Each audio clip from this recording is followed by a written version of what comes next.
Welcome students. आज के इस वीडियो में हम लोग एनसीईआरटी साइंस क्लास 10th के first chapter chemical reactions and equations रासायनिक अभिक्रियाएं एवं समीकरण का भाग 2 देखेंगे। इस चैप्टर का भाग 1 का पहला वीडियो मैंने पहले ही दिया है, अगर आपने उसे नहीं देखा है तो आप उसे देख लें। इस वीडियो में हम लोग रासायनिक अभिक्रियाओं के प्रकार को समझने का प्रयत्न करेंगे। तो आइए शुरू करते हैं। संयोजन अभिक्रिया किसे कहते हैं? तो ऐसी रासायनिक अभिक्रिया जो दो या दो से अधिक अभिकारक मिलकर एकल उत्पाद का निर्माण करते हैं, उसे संयोजन अभिक्रिया कहते हैं। एडिशन रिएक्शन होता है, सारा कुछ ऐड हो जाएगा इसमें। अभिकारक दो या दो से अधिक होगा लेकिन उत्पाद एक ही होगा, तो इस प्रकार की अभिक्रिया को संयोजन अभिक्रिया कहा जाएगा। एलएचएस में दो या दो से अधिक हो सकता है और आरएचएस में मतलब दायां पक्ष में एक ही होगा, एक ही उत्पाद मिलेगा, तो इस प्रकार की अभिक्रिया संयोजन अभिक्रिया होगी। वियोजन या अपघटन अभिक्रिया किसे कहते हैं? तो यदि किसी अभिक्रिया में एकल अभिकारक टूटकर दो या दो से अधिक उत्पाद का निर्माण करते हैं तो इसे वियोजन या अपघटन अभिक्रिया कहते हैं।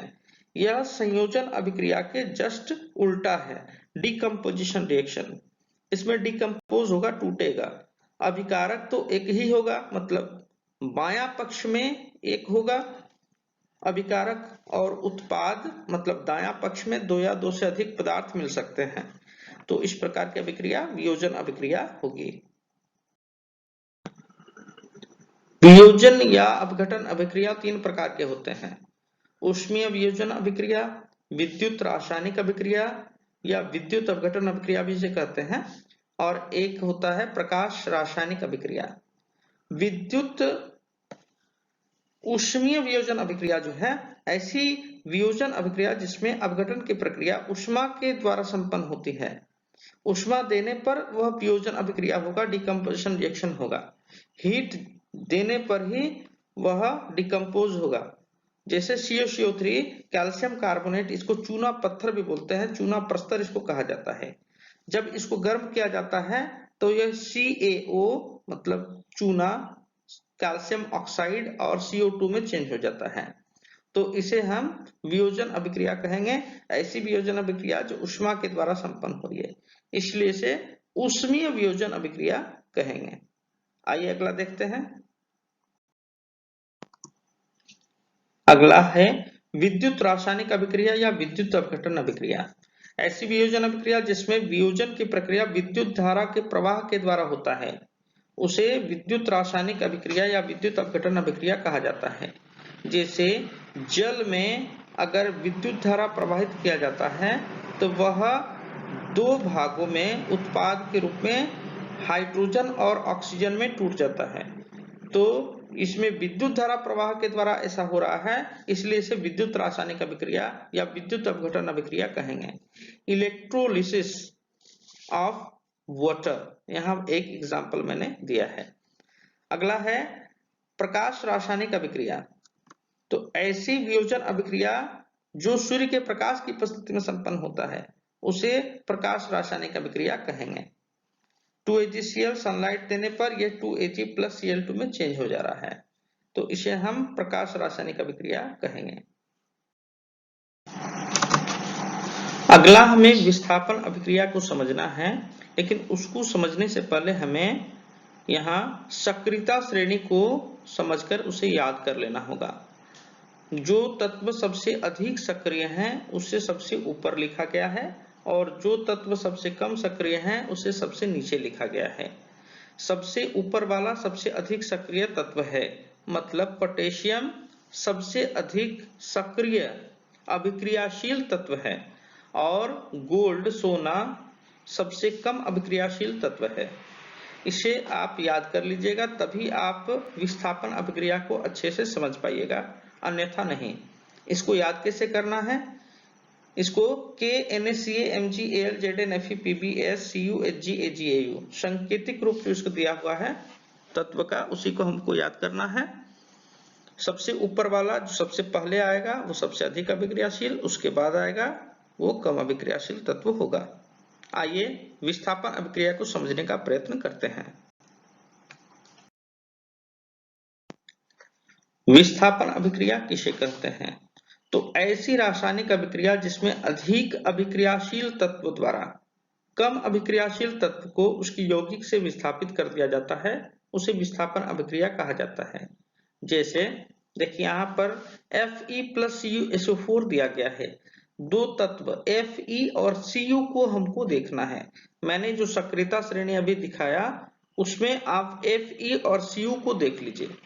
तो जो सबसे ऊपर में है, अगर Fe ऊपर में है Cu के, तो Fe अधिक अभिक्रियाशील तत्व होगा। तो उस स्थिति में क्या होगा, FeCu को उसकी यौगिक से विस्थापित कर देगा और उसका स्थान ले लेगा। Fe प्लस CuSO4, तो FeSO4 प्लस Cu बन रहा। ठीक है, तो इस प्रकार की अभिक्रिया विस्थापन अभिक्रिया होगी। अगला है द्विविस्थापन अभिक्रिया किसे कहते हैं? तो ऐसी रासायनिक अभिक्रिया जिसमें अभिकारकों के बीच आयनों का आदान प्रदान होता है। जैसे Na2SO4 प्लस BaCl2, इस एग्जाम्पल को आसानी से देख के हम समझ सकते हैं कि इसमें Na के जगह Ba चला गया है और Ba के जगह Na चला गया है। यहाँ सोडियम का सल्फेट है लेकिन यहाँ बेरियम का सल्फेट हो गया है, और यहाँ बेरियम का क्लोराइड है तो यहाँ सोडियम क्लोराइड हो गया है। तो इस प्रकार की अभिक्रिया द्विविस्थापन अभिक्रिया होगी। अगला है उपचयन अभिक्रिया किसे कहते हैं? इसे ऑक्सीकरण अभिक्रिया भी कहा जाता है। तो जब किसी पदार्थ में ऑक्सीजन की वृद्धि होती है तो उसे उपचयन अभिक्रिया कहा जाता है, ऑक्सीडेशन रिएक्शन कहते हैं उसे।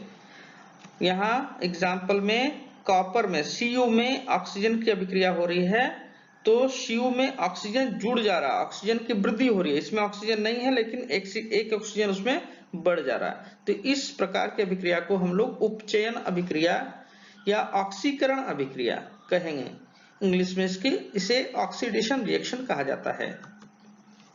अपचयन अभिक्रिया किसे कहते हैं? तो जब किसी अभिक्रिया में किसी पदार्थ में ऑक्सीजन की कमी होती है या ऑक्सीजन का हटना, अपचयन अभिक्रिया कहलाएगा। ऑक्सीजन अगर हटेगा तो अपचयन अभिक्रिया कहलाएगा। इसे अवकरण अभिक्रिया भी कहा जाता है, रिडक्शन रिएक्शन कहते हैं इसे।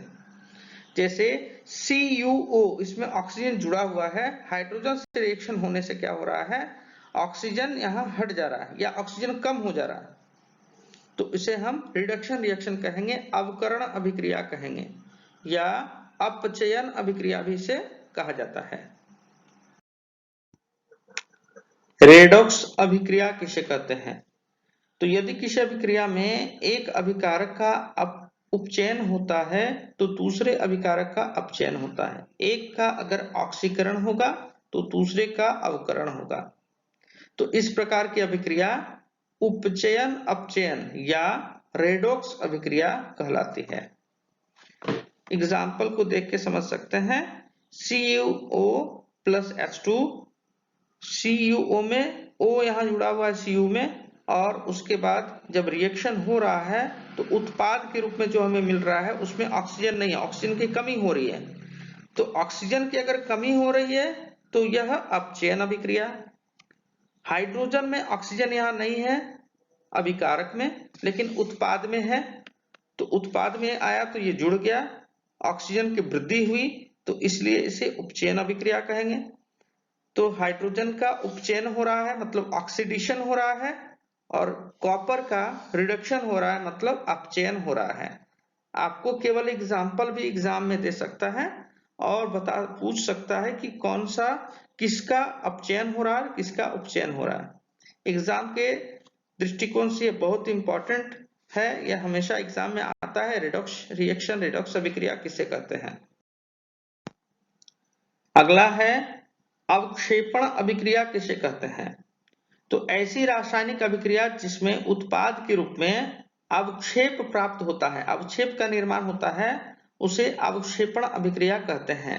अवक्षेप क्या होता है? जैसे मान लीजिए हम लोग चौक से जो बोर्ड पे लिखते हैं ब्लैक बोर्ड पर, तो चौक को अगर पानी में घोल दें तो वो पानी के ग्लास में वो नीचे बैठ जाएगा, तली में, बॉटम में वो बैठ जाएगा, तो उसी को प्रेसिपिटेट कहेंगे, अवक्षेप कहेंगे। तो अगर ऐसी अभिक्रिया होती है जिसमें उस प्रकार का कोई पदार्थ बनता है तो उसे हम अवक्षेपण अभिक्रिया कहते हैं। एग्जाम्पल में देखते हैं Na2SO4 प्लस BaCl2, तो BaSO4 प्लस 2NaCl बन रहा है। द्विविस्थापन अभिक्रिया में जो हम लोग एग्जाम्पल देखे हैं वही एग्जाम्पल यहाँ भी है। तो इसमें BaSO4 यही अवक्षेप है, यही नीचे बैठ जाता है, अवक्षेप के रूप में यही प्राप्त होता है। तो इसलिए इसे अवक्षेपण अभिक्रिया हम लोग कह रहे हैं, प्रेसिपिटेशन रिएक्शन कह रहे हैं। उम्मीद है आप लोग को यह वीडियो अच्छा लगा होगा। यह एग्जाम के दृष्टिकोण से आप लोगों के लिए बहुत इंपॉर्टेंट है, ये सभी को आप अच्छे से कर लीजिएगा। धन्यवाद।